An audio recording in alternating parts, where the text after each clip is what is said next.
Say no to boring beans. You guys, this beans recipe is absolutely delicious, so keep watching and let's begin. I've already shared how I cook my beans overnight in large quantities, store in my freezer. That way it makes it easy for me to enjoy beans whichever way I like. Today I'm making fried beans. It's so good.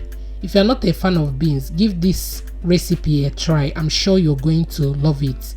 If you are a fan of beans, if you love beans already, you will never make your beans any other way. So as you can see, I'm frying my fish. You can use any proteins of your choice. Once it's golden brown, I will scoop it out and set aside. In the same oil, I will fry my chopped onions and curry leaves. Stir and fry for a while.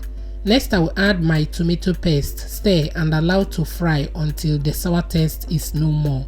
Once that is done, I will add my bell peppers, scotch bonnet pepper, add seasoning cubes, paprika powder and stir. Allow to fry for 2 to 3 minutes on a high heat.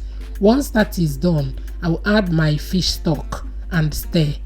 Now, I'm going to transfer the sauce in my cooked beans. Stir gently. Cover and allow to cook on a low heat for 5 minutes. Meanwhile, I'll fry my plantain. I added salt before frying. I'm going to allow it to fry.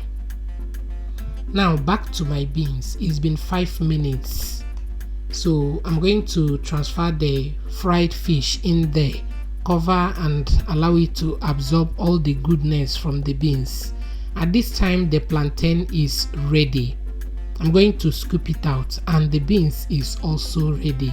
I will gently stir, serve and enjoy. You guys, this is absolutely delicious. Thank you for watching and see you in my next one. Bye.